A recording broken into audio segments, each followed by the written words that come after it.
Okay, so you're thinking about reading Heart of Darkness, but not really sure if it's for you. Well, that's what we're here to, help you figure out. Well, right off the bat, I got to say this book it's a serious commitment. It's best suited for those who enjoy, deep literary analysis and exploring those complex themes. If you're looking for something light and easy, this one might not be for you. I've heard it's, dense and even a bit depressing. Is it one of those books you feel like you should read, more than you actually want to? Yeah, it's definitely a classic, and for good reason. But it's, not for everyone. It demands your attention, I'll say that. It'll reward you if you read it carefully. Think of it like a rich, dark chocolate cake. Delicious, but not an everyday thing. Okay, I like that analogy. So what's this rich, dark chocolate cake all about? I know it's, set in the Congo, but what's the basic premise? So basically, it's about this sailor, Marlow, who journeys up the Congo River. He's searching for this mysterious ivory trader named Kurtz. But what's really interesting is how it's told. It's Marlow recounting this whole experience to his friends on a ship, and we're kind of eavesdropping on their conversation. A story within a story. That sounds a little complicated. Does it make it hard to follow? It might sound that way, but it really adds to the mystery. Helps us understand how Marlow is processing this crazy experience. It's like we're getting it straight from him, raw and unfiltered. So it's not just what happens, it's how he makes sense of it. What about the writing? Is it as challenging as, people say? Conrad's writing is definitely distinctive. It's dense, poetic, full of symbolism. Some love it, others, well, not so much. I mean, one reviewer even described it as a tapestry woven with threads of darkness, mystery, and ambiguity. Not exactly a quick read. You got to be willing to slow down and really savor the language. Gotcha. So it's not a fast-paced thriller. You're not racing to find out what happens. It's about the atmosphere, the mood, the ideas. Exactly. Speaking of ideas, this book tackles some really big ones. Colonialism, of course. Yeah. But also good and evil, the power of language and the darkness that, exists in all our hearts. Whoa, that's a lot to unpack. Yeah. I'm about starting to see why this is a, challenging read. How does it compare to other classic books that kind of deal with similar themes? Like, is it anything like Moby Dick? I struggle through that one. It seems like they both explore these big philosophical ideas. You're right. There are definitely parallels. Both Moby Dick and Heart of Darkness explore these profound themes, and they both have complex writing styles. But Heart of Darkness is much shorter. It's more focused on this psychological darkness rather than, the sea. Think of it as a more intense, condensed exploration of, the human psyche. And just like Moby Dick, it's had this huge impact on literature. T.S. Eliot even referenced it in The Hollow Men, which, says something about its power. So it's a book that stays with you, even if it's, a bit of a struggle to get through. Absolutely. It's a book that makes you think, makes you question, maybe even confront some uncomfortable truths about yourself and the world. Okay, so we've established that it's challenging but rewarding. Yeah. But is it worth the effort? What are some of the key takeaways, that readers can expect from this experience? Well, one of the most, I think, striking things about Heart of Darkness is how it shows that the line between civilization and savagery, it's incredibly thin. Conrad seems to argue that we all have this capacity for darkness, no matter how civilized we believe we are. That's a pretty unsettling thought. So it's not just about the horrors of colonialism. It's about the potential for darkness in all of us. Exactly. And Kurtz, he really embodies that. He starts out as this brilliant, idealistic guy. But as he goes deeper into the Congo, he succumbs to its darkness and becomes a tyrant. So the jungle, it's like a metaphor for the human psyche. The deeper we go, the more we risk losing ourselves to our primal instincts. That's a great way to put it. And Marlow, our narrator, he's our guide through this psychological labyrinth. We experience it through his eyes, and we're forced to kind of confront those same moral dilemmas that he's facing. I'm starting to see why people say this book is so haunting. It's not just a story. It's this exploration of the darkest parts of the human soul. And speaking of haunting, one reviewer said reading Heart of Darkness is like staring into the abyss and feeling the abyss stare back at you. What do you think they meant by that? I think they were talking about the book's ability to make us confront these uncomfortable truths about ourselves. It forces us to ask, what would we do in Marlow's shoes? How would we react to the horrors that he sees? And it suggests that that darkness we see in others, it's also within us. In a way, it's a bleak outlook on human nature, but it's also incredibly powerful. It makes you think. That makes sense. I'm starting to get a better grasp of what makes this book so unique and enduring. But you said earlier that it's also this critique of colonialism. Can you elaborate on that? Sure. Conrad was very critical of the exploitation, the brutality of European colonialism in Africa. Heart of Darkness is, in a lot of ways, this indictment of that whole system. It exposes the hypocrisy of Europe, claiming civilization, doing these awful things in the name of progress. Okay.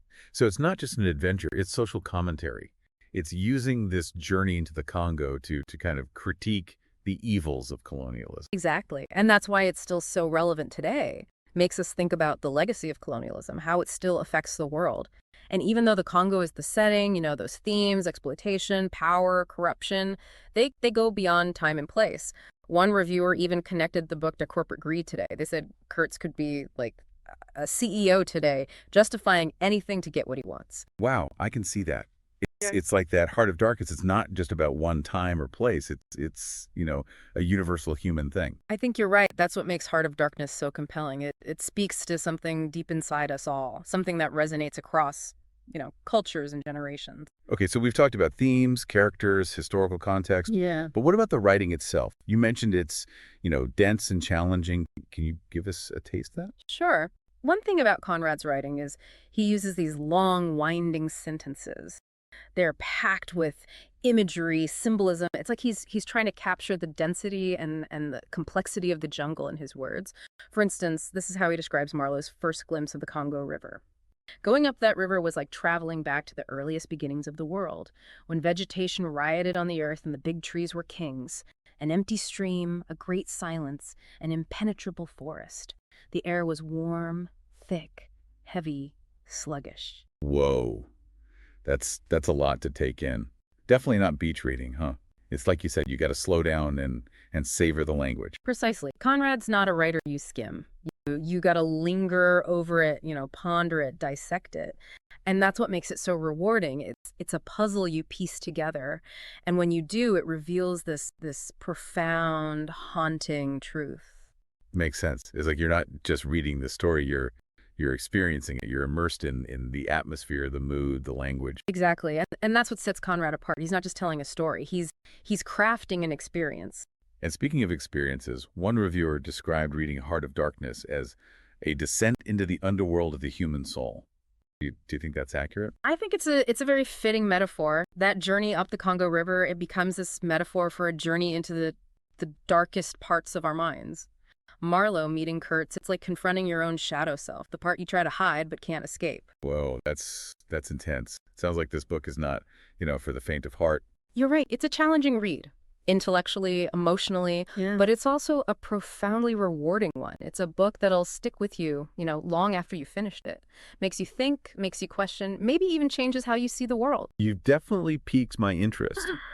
But I got to say, I'm still a little intimidated. It's such a dense, complex book. Yeah. Any advice for readers who are picking up Heart of Darkness for the first time? I would say, don't be afraid to take your time. Don't rush. Savor it. Pay attention. Yeah. And be open to the different layers of meaning. It's a book that rewards close reading. And don't be afraid to look stuff up if you're not familiar with it. There are resources out there. Most importantly, be ready to be challenged. Heart of Darkness will make you confront some uncomfortable truths about yourself, about the world, but it can offer really profound insights into the human condition. And if you're willing to go on that journey, you'll come out changed. That's great advice. I appreciate it. I'm feeling a little more confident about tackling this literary challenge. But before we wrap up, I'm curious about one thing. Several reviewers mentioned it. They talked about Conrad's portrayal of African characters. They said it's dehumanizing, othering. Yeah. Is that a valid criticism? And if so, how does that affect how we, understand the book? That's a really important question, and it's caused a lot of debate. It's true that Conrad's depiction of Africans, it often relies on stereotypes. It lacks the nuance and depth that he gives his European characters. This is partly due to the time period, when racist attitudes were common, but it's also because of the book's, Eurocentric perspective. The whole story is told from the European point of view, which limits how we see African people and their culture. Some critics argue that this reinforces those harmful stereotypes and undermines the anti-colonial message. Others say Conrad is using those stereotypes, ironically, to highlight the absurdity and inhumanity of European colonialism. So it's a complicated issue. No easy answers. Sounds like readers need to be aware of these criticisms. Absolutely. You got to be mindful of the book's limitations. Conrad's portrayal of Africans isn't always accurate or sensitive. But I also believe that the book has a lot to offer. Even with its flaws, it's a powerful book. Makes you think. Raises questions about colonialism, human nature, the search for meaning. It's up to each reader to decide how to, reconcile those things and form their own opinion. That's a balanced perspective. Sounds like Heart of Darkness demands, that you really engage with it as a reader. You can't just passively read it. You got to wrestle with those complexities. Exactly. It doesn't give you easy answers. It asks questions. It provokes. It challenges you to face that darkness that exists within us and the world around us. Okay, so we've talked about the themes, the characters, the setting, the writing style, and even some of the controversial parts of Heart of Darkness. But, I'm curious, what makes this book so powerful? Why does it still resonate with readers after, over a century? That's a great question. And, it's one that scholars and critics have been debating for decades. I think there are a few reasons why Heart of Darkness continues to captivate us. First, it's just incredibly well written. Conrad, he was a master of language. He uses his words to create this vivid, unforgettable world. The book's filled with these striking images, powerful symbolism, and just haunting descriptions, stuff that really stays with you long after you finish the last page. So it's both beautiful and terrifying at the same time. Yeah, exactly. And that's part of what makes it so compelling. It's a book that doesn't shy away from the darkness, but it also finds these moments of beauty and grace in the midst of all that horror. Second, Heart of Darkness grapples with these timeless themes. Good and evil, the corrupting influence of power, the search for meaning in a meaningless world, the limits of human understanding.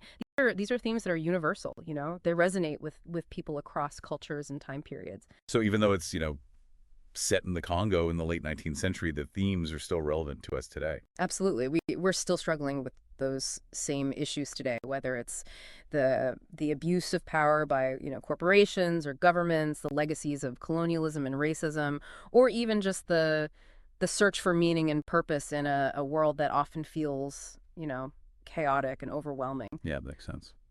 And third, Heart of Darkness challenges us to confront these uncomfortable truths about ourselves. It suggests that, the darkness we see in the world, it's also present within us, and it forces us to examine our own capacity for both good and evil. So it makes us think about our place in the world and our responsibility for the choices we make. Precisely. And that's one of the reasons why it's such a powerful and enduring work. It stays with you. It makes you think, makes you question, and re-examine your own assumptions about the world and your place in it.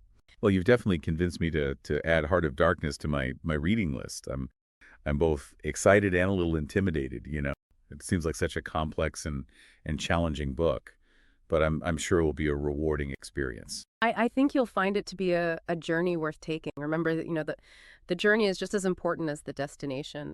And in the case of Heart of Darkness, the journey is sure to be a memorable one. Well, I think we've covered, pretty much everything we wanted to discuss today. We've explored the themes, the characters, the historical context, the writing style, the controversial aspects, the redemptive qualities, even the narrative structure, symbolism, and the use of language. I feel like I have a much, much deeper understanding of Heart of Darkness now. I'm ready to dive into the book myself and experience its power firsthand. I'm so glad to hear that. I hope you enjoy the journey. And remember, the Heart of Darkness, it's a place that exists within us all. It's up to each of us to confront that darkness and to find the light that shines within. I think I'm starting to get why Heart of Darkness has had such a lasting impact. It's not just a story. It's an experience. It's a journey into the depths of the human psyche. And even though it was written, over a century ago, it still feels so relevant, so challenging today. Absolutely. It's a book that speaks to those timeless questions, about good and evil, about civilization, about that darkness that lurks inside us all. And for me, if I were to choose one theme to explore further, it would be the failure of language. how Marlowe struggles to express what he saw, what he experienced, and how words can be both a tool for communication and a weapon for manipulation. Oh, that's interesting. It makes me think about how the book itself is kind of a testament to the power of language, Mhm. but also its limitations. Like Yeah. Conrad's using words to convey these really profound ideas, but at the same time, he's acknowledging that words can only take us so far. Right. There's always going to be this gap between experience and expression, between what we feel and what we can actually put into words. So it's almost like the heart of darkness is this space beyond language, this realm of experience that can't be like fully captured or explained. I think that's a really insightful way to put it. The heart of darkness. It represents the unknown, the unknowable. It's the part of ourselves in the world that we just can't fully grasp, and that's both terrifying and alluring. Wow. You've given me a lot to think about. I think I'm starting to understand why Heart of Darkness has had such a lasting impact. It's not just a story. It's an experience, a Hmm. journey into the depths of the human psyche. And even though it was written, over a century ago, it still feels so relevant, so challenging today. Absolutely. It's a book that speaks to those timeless questions about good and evil, about the nature of civilization, about the darkness that's inside us all. Well, I'm definitely adding Heart of Darkness to my reading list, and I'm going to be thinking about all these ideas, as I delve into it. Thanks for this amazing deep dive. I feel like I got a crash course in all things Heart of Darkness. I'm eager to experience the book for myself now. You're very welcome. Happy reading. And remember, the journey is just as important as the destination.